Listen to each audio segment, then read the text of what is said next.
Aula 6. Conteúdos: teorias evolucionistas, seleção natural e adaptação, evidências da evolução, evolução humana. Competência 2. Identificar a presença e aplicar as tecnologias associadas às ciências naturais em diferentes contextos. Competência 8. Apropriar-se de conhecimentos da biologia para, em situações problema, interpretar, avaliar ou planejar intervenções científico-tecnológicas. Habilidades: compreender o papel da evolução na produção de padrões, processos biológicos e na associação das características adaptativas dos seres vivos. Relacionar informações apresentadas em diferentes formas de linguagem e representação usadas nas ciências físicas, químicas ou biológicas, como texto discursivo, gráficos, tabelas, relações matemáticas ou linguagem simbólica.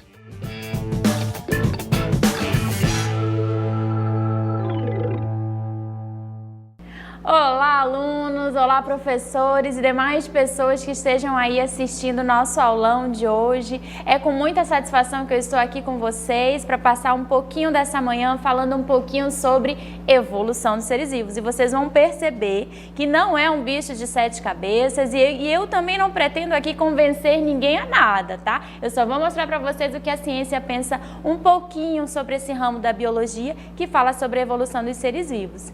E eu começo a aula de hoje, olha só, porque o tempo passa rápido, né? Então a gente tem que aproveitar cada minuto que tá aí. Você que tá aí me assistindo, pega um papel, anota e pensa bem nessa pergunta que eu vou fazer para vocês. Olha aí na tela.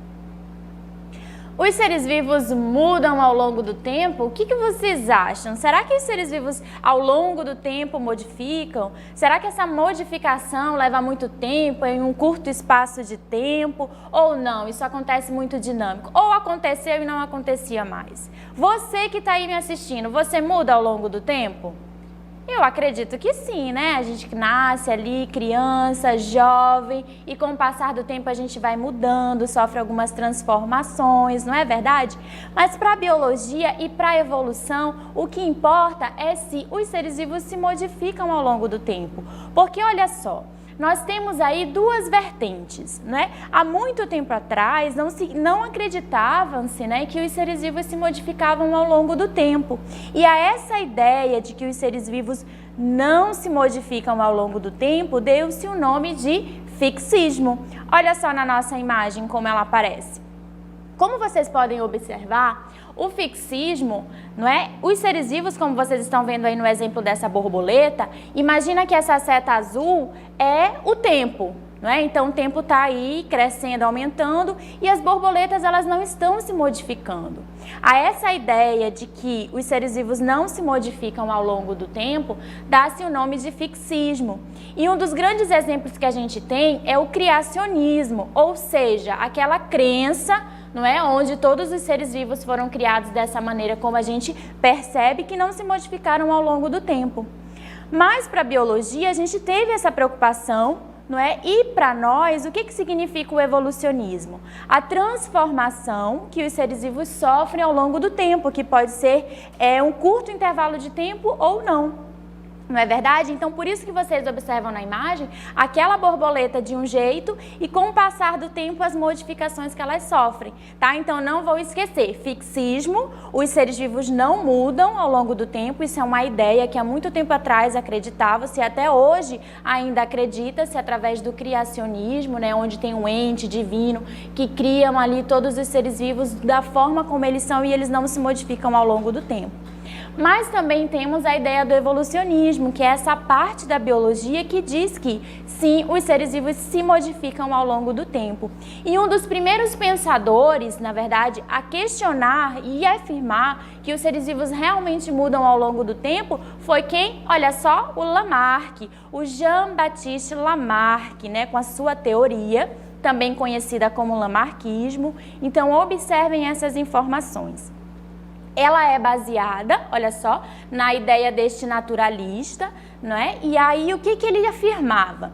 Que a evolução não gerava diversidade, ou seja, uma borboleta sempre vai ser uma borboleta, porém, essa borboleta pode sofrer modificações, certo? E para ele, olha só, o meio ambiente influencia mudanças, ele não estuda o ser vivo deslocado de um cenário, de um meio ambiente. Não, para ele o ser vivo está sim atrelado a um ambiente e ele tem aí, olha só, duas leis, anotem, não esqueçam.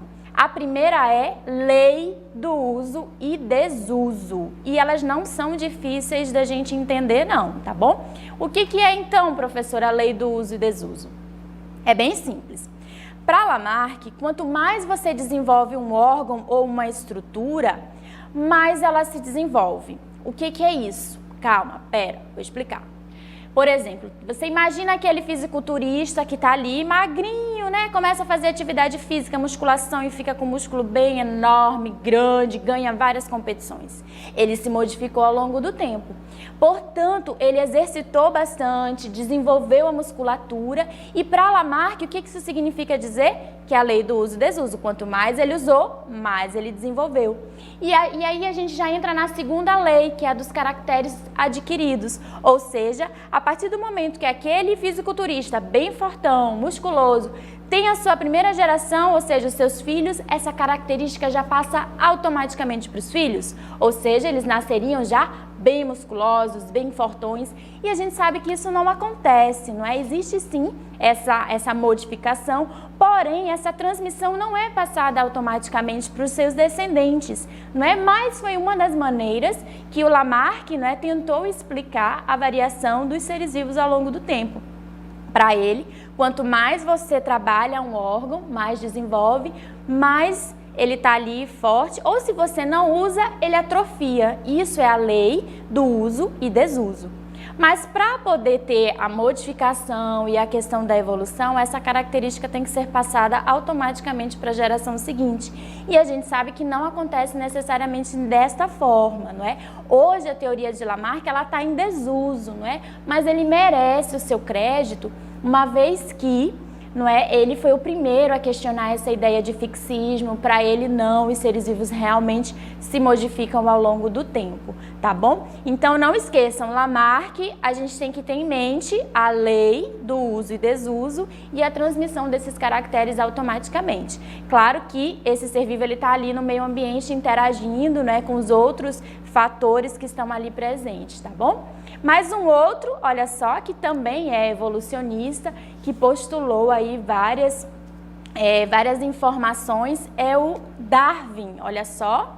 Quem nunca ouviu falar do Darwin, né? O Charles Darwin foi um naturalista que passou muito tempo estudando, observando, não é? E aí ele desenvolveu uma obra, na verdade ele publicou essa obra que é chamada A Origem das Espécies, onde ele tenta explicar essa modificação dos seres vivos, que é um pouquinho diferente da ideia de Lamarck. Para ele, os seres vivos eles têm uma evolução, uma modificação ao longo do tempo a partir de um ancestral em comum.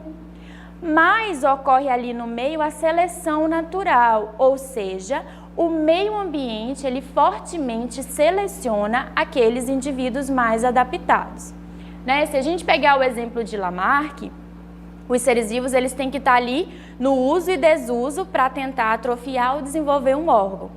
Para Darwin isso não acontece, olha só. Para ele existem seres vivos que já apresentam uma certa diversidade. Vamos pegar como exemplo agora o pescoço das girafas, não é? A gente tem o quê? A gente tem girafas de pescoço longo e girafas com pescoço um pouquinho mais curto, certo? E aí o que acontece? Já existe essa diversidade. Como a copa das árvores onde elas se alimentam são bastante altas, o que acontece? Aquelas girafas de pescoço longo têm uma característica que já é favorecida. Então, com o passar do tempo, se aquelas girafas de pescoço curto não conseguirem se alimentar, o que elas vão fazer? Vão morrer. Então, o meio ambiente faz uma pressão seletiva, não é, para aqueles organismos que já tenham essa característica ali associada, tá bom? Então, vamos ver aí um exemplo prático de seleção natural. Olha só, nessa imagem eu tenho 2 seres vivos. Passando essa cartela aí, nós vamos ver. Aí eu pergunto para vocês, quem é o mais forte? Um morcego ou essa ariranha? Né? Se a gente parar para pensar, vamos analisar. O morcego, ele é pequenininho, relativamente frágil, não é? Só sai à noite para se alimentar, passa o dia inteiro dormindo. Nós temos aí uma ariranha que ela é o quê? Ela caça, pesca, né? Se alimenta de peixe, tem a sua atividade diurna, tá ali. Em relação ao tamanho, ela é muito maior do que o morcego. Então, teoricamente, eu, professora Sabrina, acredito que a ariranha é um pouquinho mais forte do que o morcego, certo? Mas olha só, imagina essa situação. Próxima cartela. Agora imagina o seguinte. Uma floresta que fica encoberta por uma nuvem de poeira por muitos e muitos meses, numa completa escuridão. Quem é o mais adaptado? Agora imagine que essa nuvem de poeira vai passar aí milhões e milhões de anos. Aí eu pergunto para você, quem consegue enxergar à noite?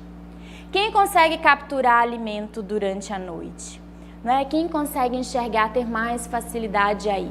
Se a gente passa milhões de anos nessas condições, o mais adaptado a viver nesse novo ambiente é o morcego.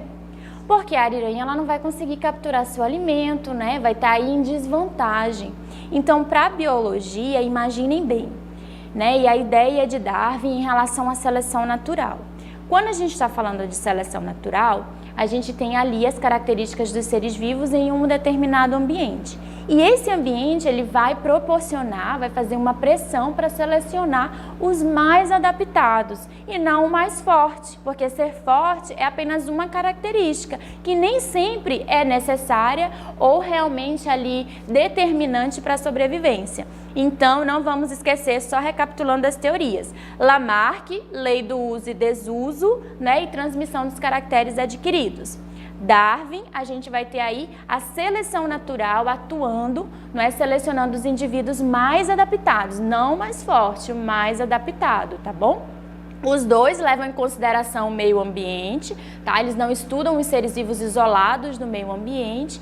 E aí é interessante notar que tanto Darwin quanto Lamarck, na época em que eles desenvolveram a sua teoria, eles não tinham dados de genética, gene, mutações, nada disso ali estava presente na época.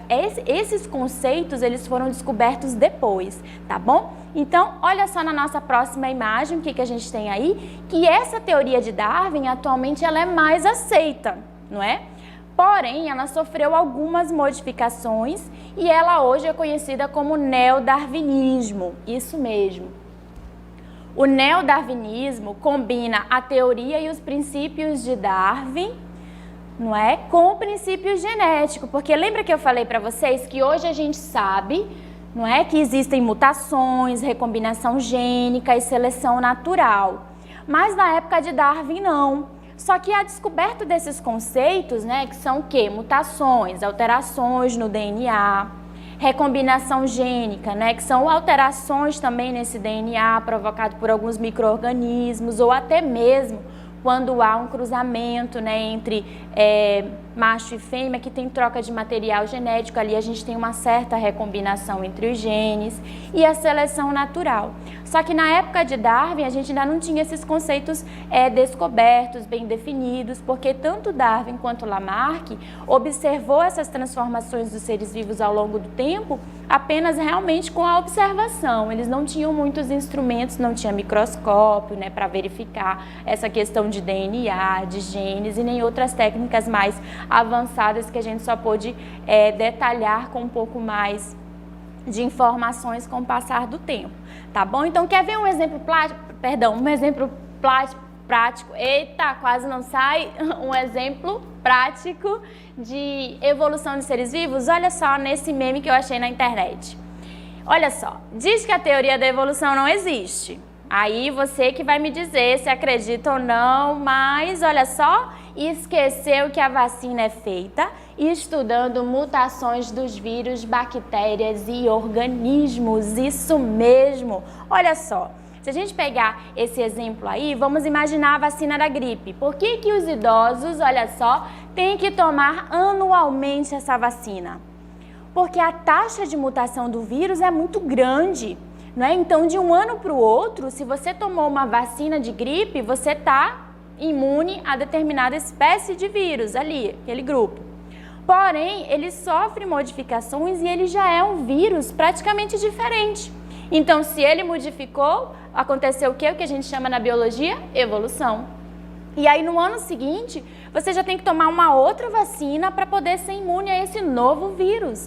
Então, os seres vivos, eles modificam sim ao longo do tempo. E as mutações é um exemplo, né, um exemplo prático de como a gente pode perceber isso com as vacinas. Então, não esqueçam, modificou para a biologia, evoluiu.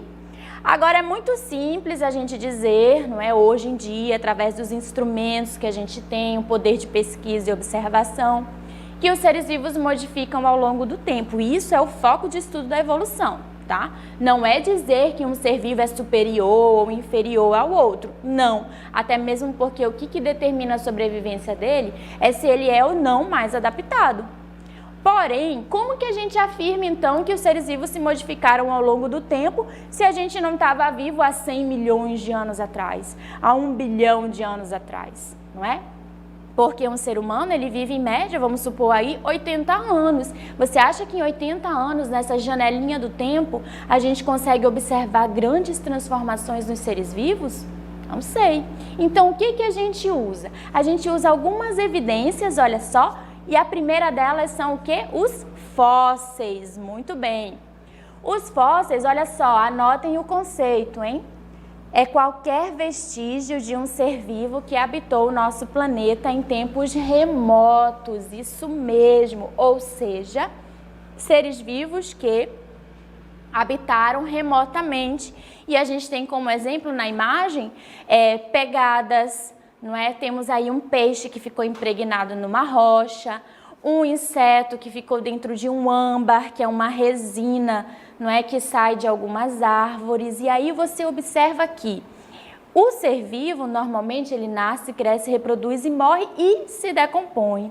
Significa dizer que quando a gente acha um fóssil, isso é um evento especial da natureza, é um fenômeno especial e que nem todos os seres vivos que sobreviveram, que viveram na Terra, deixaram algum registro, né? Então a gente tem a evidência desses fósseis de apenas uma pequena parcela, provavelmente pequena parcela, não é, de seres vivos que viveram há tempos antigos, tá bom? E olha só, essa é uma ideia, porque quando você acha um fóssil, você tenta ali remontar o cenário, né? Você verifica a morfologia, o formato, as estruturas, aí você tenta agrupar ele, é mais parecido com peixe, é mais parecido com inseto, e aí você consegue perceber que aquelas características já não estão mais presentes em nenhum ser vivo, por exemplo, da atualidade. Isso é um indício de que ele viveu há tempos passados e que só viveu ali, ou que ele se modificou até chegar em algum outro animal, algum outro ser vivo que tenha alguma proximidade com o vivente, certo? Temos outras evidências também de registro fóssil, combinado também com outras evidências da evolução. E a gente tem aí a anatomia comparada, olha só, esses conceitos eles sempre aparecem nas provas, tá?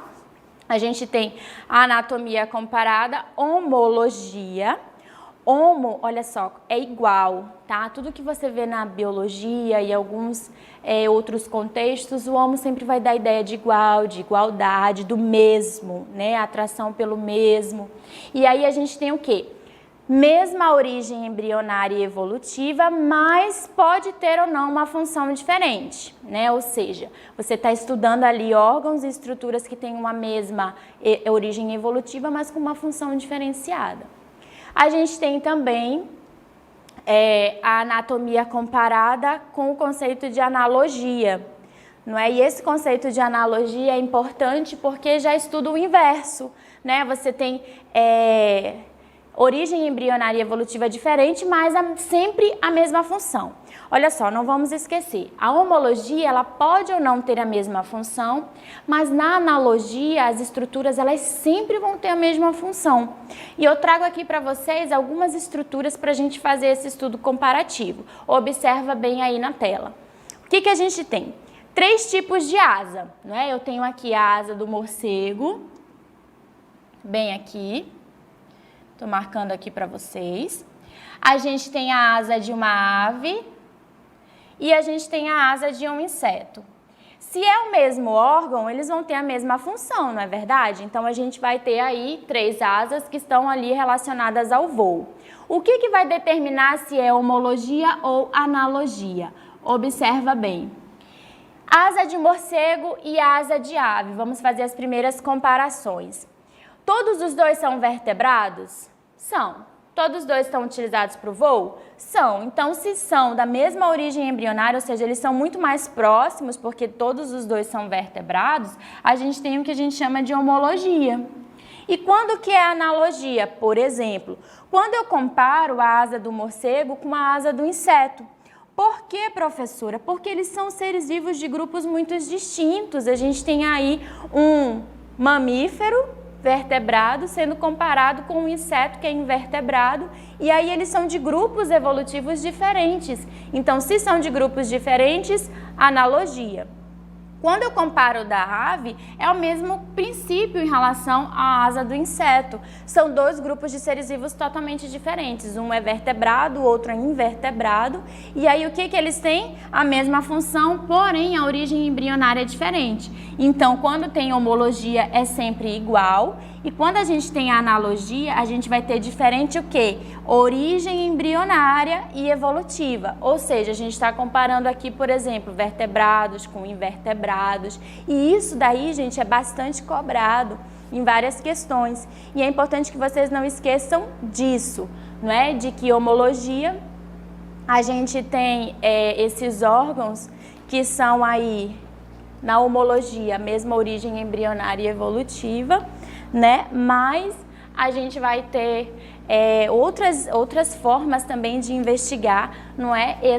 Esses órgãos e essas estruturas para a gente comparar e poder afirmar que esses seres vivos mudam ou não ao longo do tempo, tudo bem? Então, uma outra estrutura que um outro tipo, né, de estudos que nós realizamos também são através dos órgãos vestigiais.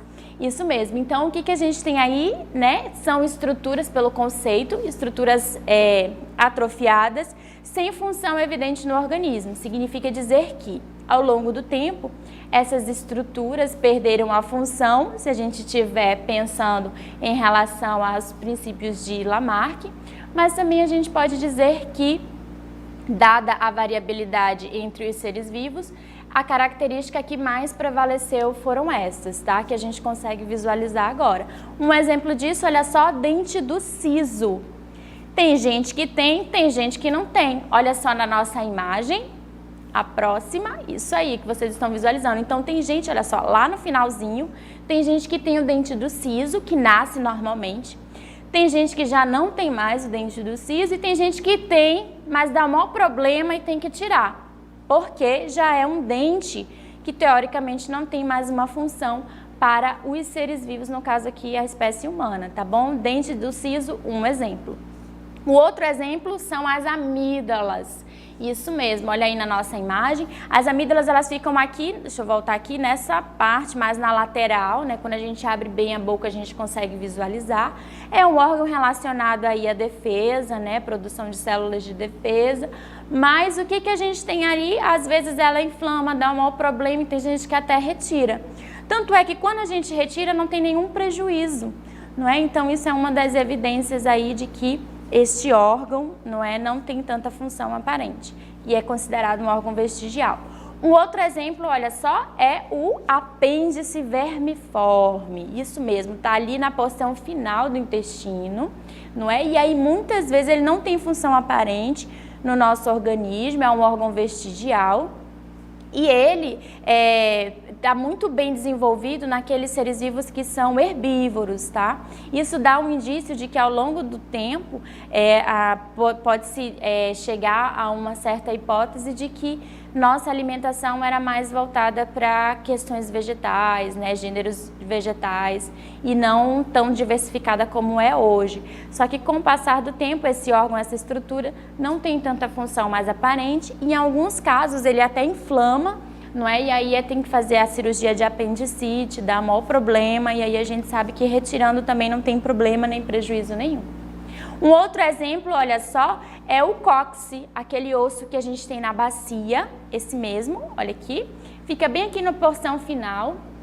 E aí ele é atrofiado, né? São várias estruturas ósseas ali fundidas, não é? E essa estrutura óssea fundida, se a gente conseguisse desmembrar, não é? E aí poder propor, ela poderia estar até relacionada com uma cauda, né? E aí talvez nossos antepassados e tudo mais tivesse essa estrutura um pouco mais desenvolvida, e hoje em dia a gente não tem mais esses órgãos ali associados, e ela é uma estrutura fundida que não tem mais tanta função aparente, porém é constituinte ainda dos ossos da bacia, tá bom? E aí vimos o que até agora? As teorias evolucionistas, não é? Alguns pensadores, como eles interpretam a questão da evolução dos seres vivos ao longo do tempo. E tivemos também quais são os vestígios que nós da biologia utilizamos para tentar investigar quais são essas estruturas que dão evidências de que os seres vivos se transformaram ao longo do tempo. E são os órgãos vestigiais, a anatomia comparada, os fósseis. E aí isso é de maneira geral. Mas eu trago para vocês agora em específico a questão da evolução humana. E olha só essa pergunta que eu trago para vocês. Deixa eu sair um pouquinho daqui do meio. Muito bem. Então, aqui o que a gente tem? Essa imagem, não é, sequencial da evolução do ser humano. E a pergunta que fica, eu não vou responder agora, tá? Vocês vão perceber isso ao longo do tempo. Será que nós realmente evoluímos assim, nessa sequência do macaco, e aí vai subindo até chegar ali na espécie humana, nessa ordem sequencial? Bem, não sei, vamos ver até o final da aula. Mas o fato é, nós seres humanos compartilhamos algumas características em comum com os primatas, não é? E isso faz com que nós ficamos, nos agrupamos ali, né? Nós nos agrupamos ali no mesmo, com essas mesmas características. E uma dessas funções que nos aproxima e nos faz ser primatas, assim como os outros macacos, não é? Olha só, dedo polegar oponível. O que é isso, professora? Nós, seres humanos e os outros macacos, temos esse dedo polegar aqui, ó, oponível. Ele fica a 90 graus em relação aos outros dedos, não é? E aí ele faz com que a gente consiga agarrar as coisas, não é? Possibilita um melhor manuseio de instrumentos, entre outros. E isso é evidente nos outros primatas. É diferente de uma pata de cavalo, né? Onde você tem ali uma estrutura onde você não consegue manipular, não tem essa maleabilidade, né? Essa versatilidade. Então essa é uma das características que nós temos em comum com os primatas. Uma outra, olha só, bipedalismo. Os primatas, eles conseguem ficar nessa posição ereta, apesar de que muitos ainda se apoiam nos membros superiores, eles têm essa facilidade também de andar com o bipedalismo. Mas nós, seres humanos, né, temos essa postura mais ereta, e isso é dada também devido a questões evolutivas, não é? Outra característica, olha só que interessante, é a visão binocular. Isso mesmo, nós temos os dois olhos, olha só, voltados para frente da face. É diferente de a gente pegar um peixe, por exemplo, onde você vai ter uma visão mais lateralizada, né, dos olhos na face. Então, nós primatas temos, olha só, os dois olhinhos bem voltados para frente da face. Isso é uma característica que é incomum, primatas, em relação às espécies de macaco e a do homem. Olha só, outra característica é o cuidado com a prole. E a gente observa aí na imagem, olha só, esse cuidado com a prole é interessante, porque as fêmeas, né, vão parir aí os seus filhotes e elas guardam consigo, não é, com todo carinho, todo ensinamento, não é? E aí a gente tem esse cuidado com a prole evidente nas espécies de primatas, né? Enquanto são filhotes, a gente tem esse cuidado, não é? Os ensinamentos, a amamenta, somos mamíferos, não é? E aí isso é muito comum e é evidente nessas espécies, tá bom? Então, olha só, eu não quero dizer para vocês que o homem veio do macaco, até agora eu não falei isso, mas eu disse que a gente compartilha algumas características muito semelhantes que faz com que a gente fique bem próximos no mesmo grupo, que é o grupo de primatas. E olha só, gente, uma informação que eu trago para vocês. Aquela imagem que a gente vê sequencial, ela é uma imagem errônea da evolução do homem, tá? O que a gente gosta mais de tratar é o que eu vou mostrar para vocês agora na imagem. É uma filogenia, onde a gente consegue observar que a espécie humana, ela tem uma ancestralidade com outros primatas, mas não significa dizer necessariamente que a gente veio do macaco. Olha só nessa filogenia. Bem, nós temos aqui, não é, a imagem de uma árvore filogenética, né, da classificação dos primatas. E o que eu trago em destaque para vocês? Olha só, que aqui a gente tem um mamífero ancestral, que viveu há cerca de 50 milhões de anos atrás, então é muito tempo. Nós temos aqui, ó, uma espécie que tinha essa posição um pouco menos ereta, não é? Que daí, olha só, ramificou para os macacos do Velho Mundo. Um outro ponto ocorreu aqui, ó, que possibilitou a diversificação do gibão. Na linha do tempo, olha só, a gente tem aqui o Ramipithecus. Não precisa decorar esses nomes, a gente só precisa entender a lógica. Ocorreu algum fato aqui, em termos de evolução, que possibilitou a diversificação do gorila, um outro evento aqui do chimpanzé, e a gente está aqui, ó, em algum outro evento que ocorreu que possibilitou a diversificação do homem. Agora, uma dica que eu faço para vocês. Em termos de tempo, olha só, aqui é mais antigo e conforme a gente sobe, é mais recente. Olha aqui, ó, 0 anos, é como se a gente estivesse vendo na atualidade. E quando a gente observa na questão aqui horizontal, quem está mais próximo de quem tem uma questão evolutiva mais próxima. Por exemplo, em relação ao homem, o chimpanzé é um primata que é o mais próximo. Em relação ao chimpanzé, em termos de evolutivo, o gorila é aqui mais próximo, né? Então significa dizer que o gorila é um primata, assim como o homem, porém ele tem uma diversificação maior, eles não podem ser tão agrupados ali, porque quem é mais próximo do homem, no caso, é o chimpanzé, e assim como os outros, eles vão ficando mais distantes. E quando a gente fala distante, a gente fala de algumas características que são mais presentes, mais próximas, mais evidentes. Se nós pegarmos aí o chimpanzé e o homem, em termos de DNA, a gente tem 98% de similaridade, não é? Algumas outras características que eu falei, daquelas dos primatas, todas ali estão bem evidentes, né? Então, o chimpanzé, ele é como se fosse um parente bem próximo, né, na linha evolutiva, em relação aos outros macacos, né, aos outros primatas, tá bom? E olha só, eu participei aqui no Centro de Mídias de um talk show, que foi o máximo, e eu falei um pouquinho da evolução do homem e eu quero que vocês assistam.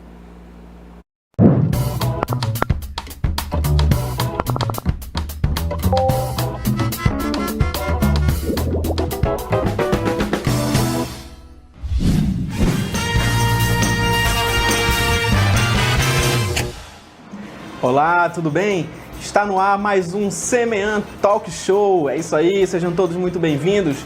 E no nosso programa de hoje, a gente vai falar sobre um assunto que tem muitas dúvidas, muitas curiosidades. A gente vai falar sobre evolução. E é um assunto bem legal para você aí também que está se preparando para o Enem. Olha que legal, aproveita aí para tirar aquela dúvida. Hoje a gente vai receber uma convidada muito especial, Sabrina Araújo, ela que é mestre em diversidade biológica. Chega pra cá, Sabrina, vamos conversar um pouquinho aqui sobre evolução. Vamos sim. Tudo bem? Obrigada pelo convite, tudo bem sim. Tudo bem, pode ficar à vontade. Vamos lá. Então agora a gente conversa aí sobre muitas dúvidas, né? A gente tem muitas perguntas aí sobre esse assunto e a gente já recebeu outras perguntas de alguns alunos, né? E pessoas curiosas também. E a maior pergunta que todo mundo quer saber é se o homem veio realmente do macaco. E aí, responde aí pra gente. Então, essa pergunta, né, logo que a gente vai falar de evolução, principalmente evolução humana, o homem veio do macaco, porque isso é muito difundido, né, principalmente através daquela imagem que é sequencial, mas a resposta, gente, é não. O homem não veio do macaco, eles têm uma ancestralidade em comum, né? São parentes próximos em termos evolutivos, eles podem ter compartilhado ali um ancestral em comum, mas o homem não veio do macaco, até mesmo porque se ele tivesse vindo, a gente não teria coexistindo, né? Macacos dessa diversidade que a gente tem e a espécie humana também coexistindo ali no mesmo tempo. Então, afirmar que o homem veio do macaco é errado, tá? Tirem isso da cabeça de vocês.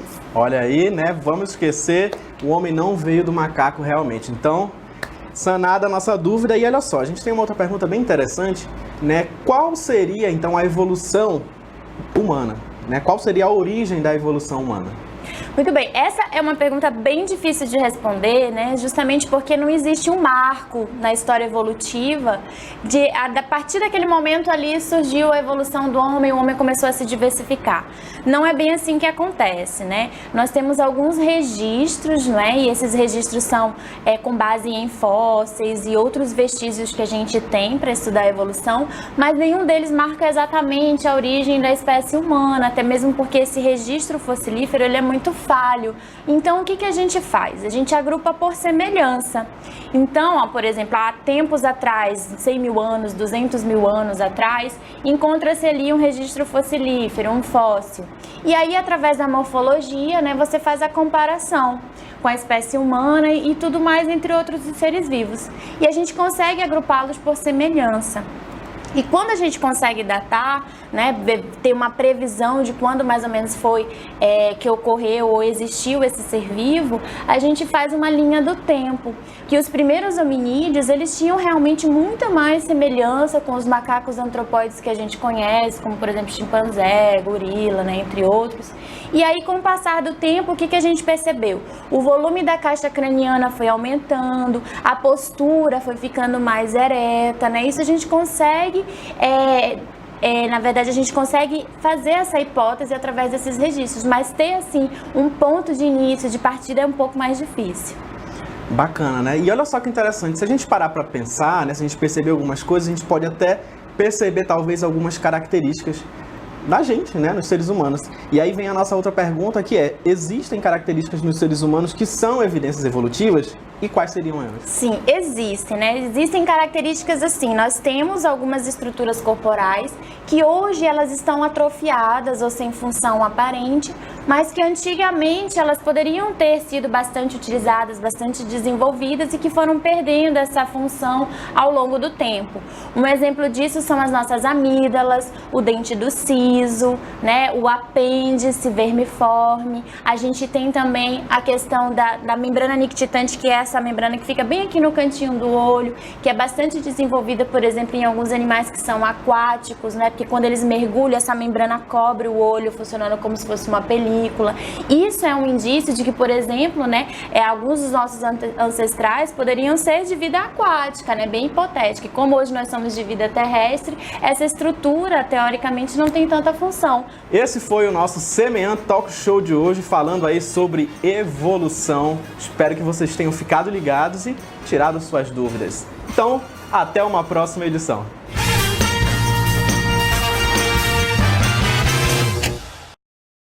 Muito bem, gente, viram aí minha participação no Talk Show Semeando, falando um pouquinho, né? E eu tô aqui sentada, olha só, de um dos nossos antepassados, né? Os nossos hominídeos aí. No material que foi enviado para vocês tem um pouquinho mais de detalhes, né? Sobre quem foram esses. Então a gente fala um pouco sobre o Australopithecus, que é aquele que se tem mais, o mais antigo registro que a gente tem de uma espécie de hominídeo, através do fóssil da Lucy. Temos também o Homo habilis, que tem, olha só, essa característica que vocês estão observando aí de criar ferramentas, né, de instrumento, o Homo erectus, que dominou o fogo, o Neandertal, que tem ali aquelas peles, né, que a gente consegue visualizar até em alguns filmes, e a nossa espécie humana. todos eles viveram em algumas épocas que não foram necessariamente, né, coexistindo ali com a nossa espécie atual, foram mais primitivas, não é? E até o Neandertal, acredita-se que ele até coexistiu com a nossa espécie. Atualmente a gente só tem uma espécie para a espécie humana, que é o Homo sapiens, não é? E aí, como o nome diz, sapiens de sabedoria, não é? A gente consegue aí ter algumas características que nos diferenciam um pouco mais dos outros primatas, principalmente essa capacidade de raciocínio lógico e tudo mais. Mas imagine você viver nessa época que eu tô sentada aqui, não é? A comida, ela não era assim, né, ali disponível como a gente imagina, então o homem tinha que caçar, né, tinha que ir atrás do seu alimento, não era fácil viver nessa época, não tinha abrigo, né, então ele tinha que tentar ficar nas cavernas, procurar ali abrigos seguros, a alimentação também, e isso é legal por quê? Do ponto de vista evolutivo, né, a nossa espécie atualmente ela tá bem mais sedentária, né? A gente vai ali, pega um alimento, come, tá na farmácia, compra um remédio, vai no supermercado, na taberna, na mercearia, tudo ali tá mais fácil, mas nessa época era bem mais difícil, não é? Então o homem hoje, ele é mais sedentário, mas os nossos antepassados, eles não tinham essa vida sedentária e eles eram muito migratórios, né? Saíam de um canto e ia para o outro justamente para buscar sobrevivência, alimento e tudo mais, não é? Então, esse material foi enviado para vocês, consultem, leiam, pesquisem mais sobre a evolução humana, tá bom? Isso foi só um pouquinho da aula de hoje que eu pude mostrar para vocês, tá? Agora eu peço aí compreensão, vou dar um tempinho para vocês resolverem aí um dos itens, né, que a gente deixou e a gente volta daqui a pouquinho para interagir. Se tiverem dúvidas, perguntas, sintam-se à vontade, tá? E aí a gente ainda tem um tempinho para trocar um pouquinho de informação e conteúdo, tá bom? Então eu volto daqui a pouquinho. Vamos para a leitura do item, o enunciado é muito importante no Enem, gente. Vamos lá, vamos dar uma olhadinha. O que a pergunta estava falando? Bem, alguns anfíbios e répteis são adaptados à vida subterrânea. Nessa situação, apresentam algumas características corporais, como, por exemplo, a ausência de pata, corpo anelado, que facilita o deslocamento no subsolo, e, em alguns casos, a ausência de olhos. Suponha que um biólogo tentasse explicar a origem das adaptações mencionadas no texto, utilizando conceitos da teoria evolutiva de quem? Olha só, Lamarck. Lamarck a gente lembra de lei do uso e desuso e transmissão dos caracteres adquiridos. E um detalhe, na época de Lamarck não existiam conceitos como genética, genes e mutações. Então vamos lá explicar através da teoria dele. Na letra A, olha só o que a gente tem como alternativa. As características citadas no texto foram originadas pela seleção natural. Gente, quem é que fala de seleção natural? É Darwin, não é Lamarck, por isso que essa alternativa está incoerente, né? Está errada. Letra B, olha só, a ausência de olhos teria sido causada pela falta de uso dos mesmos, segundo a lei do uso e desuso. Essa daí tá bacana, pode ser a nossa alternativa, amor. Vamos deixar ela ali em stand-by. Olha ali, Roderick apostou na letra B. Letra C, olha só, o corpo anelado é uma característica fortemente adaptativa, mas seria transmitida apenas à primeira geração? Não, gente, é sempre que tivesse cada geração. Então, elimina a alternativa C. Letra D, olha só, as patas teriam sido perdidas pela falta de uso, ok, né? Em seguida, essa característica foi incorporada ao patrimônio genético e então transmitida aos descendentes? Não, porque lembra que na época de Lamarck ainda não tinha esses conceitos de genética, de gene? Então essa daí a gente também elimina. Até agora a letra B. Vamos ver a letra E, vamos lá, dar uma lida. As características citadas no texto foram adquiridas por meio de mutações e depois, ao longo do tempo, foram selecionadas por serem mais adaptadas ao ambiente?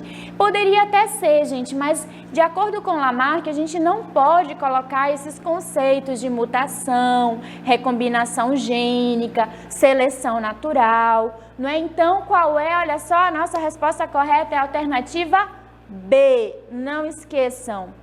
Alternativa B, parabéns aí a todos que acertaram, é a nossa resposta correta. Voltando aqui para mim, diretora, tenho mais tempinho, já encerrou a aula. Infelizmente acabou meu tempo, gente, foi muito bom estar aqui com vocês. Deixei os outros itens, depois eu posso passar o gabarito para vocês. Foi muito bom estar aqui, ainda estou ali no chat para tirar alguma dúvida, fazer alguma pergunta, tá? Agradeço muito a oportunidade, espero que o professor Aldemir me convide, né? Então, que eu também tenha oportunidade de ir aí com vocês, não é, professor Aldemir? Então, vamos lá, né? Eu encerro aqui, me despeço. Olá. Espero que vocês tenham gostado, não é? Gostaram, olha, gostaria de agradecer a participação dos internautas pelo YouTube, professora, para lhe parabenizando. Com certeza a professora voltará mais vezes ao longo do ano, no segundo semestre. Também gostaria de mandar um abraço para o SET Áurea Braga, com auditório lotadão. É o abraço do nosso coração. Um abraço para Humaitá, para Parintins, para Tonantins, para Maturá. Seria uma infinidade. Agradecer pela participação de estar ligado todos os sábados no nosso salão.